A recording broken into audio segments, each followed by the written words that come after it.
Well, hi everybody, this is DearMamaSal, and the video you're about to see is all about a question that Rebecca Bird asked me about social anxiety.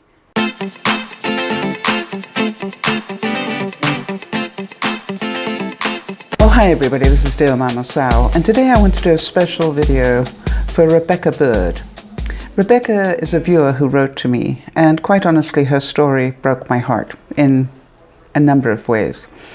First of all, she said to me that she suffers from anxiety shopping and social anxiety, so the two together. She said that her mother died of cancer and she took care of her all the time until she died 5 years ago. Now, you understand that that alone is a pretty big shock to the system of anybody. And I was totally okay with what she was telling me just with that information, but then she went on to say, I'm trying to get my joy back. I've taken care of my husband who has had 6 heart attacks, and he's doing better now, thanks to God. Well, I started to think about that. You know, your mum died of cancer. You've had a husband who's had 6 heart attacks, and you're wondering why you've got some social anxiety issues. Wow. All right, let me tell you what I know. And first of all, what I want to tell you is you need to know that I'm not a therapist or anybody that has a piece of paper about this stuff. I'm just somebody who's suffered from social anxiety. I have twice in my life ended up in ICU, attached to all the bells and whistle machines, and apparently with all the symptoms of a full-blown heart attack. In both cases, I had no idea what caused it, but I do know that in both cases they turned out not to be a heart attack at all, but to be a social anxiety thing. I had had a major panic attack. And in both cases, when they asked me what sort of stress was I under, I actually said to them, you know, I didn't think I was under that much stress. And the reason for that is because I do suffer from a level of PTSD. That's post-traumatic stress. And the smallest thing can trigger it. It can be a look, it can be a voice tone, it can be anything, but the smallest thing can trigger it.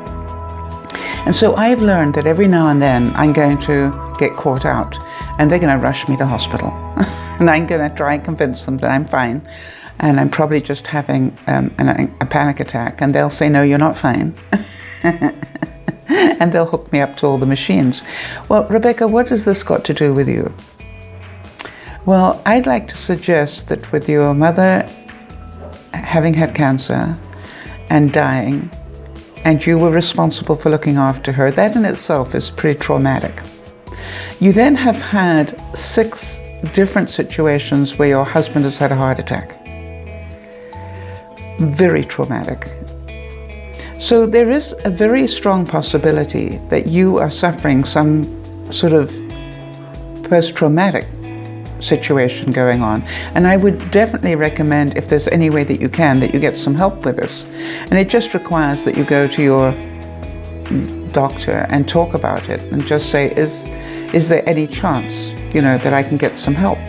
Because this is what's happening to me. I'm going out shopping and I'm under, you know, I have severe social anxiety.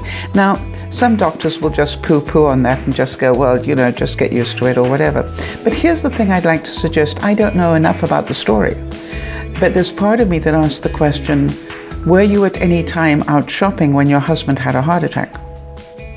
Or is that your fear?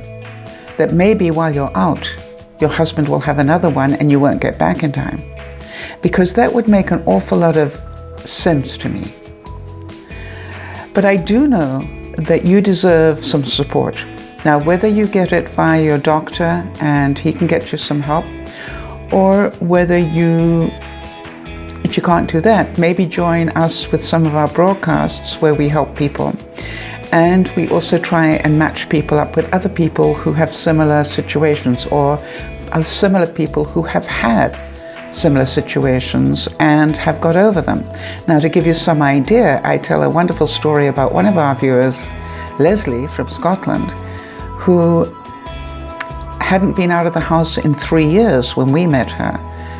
And long story, but she is now out and about. She's got a driving license. She has been to an Adele concert. She just recently got on an aeroplane and went on vacation, and now she's also booked for a Celine Dion concert.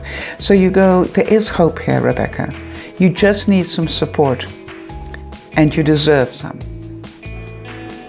I'd like any of the broadcast viewers who happen to listen to this particular video to please make a note, and I will hope that Rebecca just replies to this so that her name will show up, and then some of you might be able to give her some support that way. If not, I will find another way of getting her name to you if you want to let me know that you're willing to help her. All right, everybody, I hope this makes a lot of sense to a lot of you, and we all deserve just a little bit of support.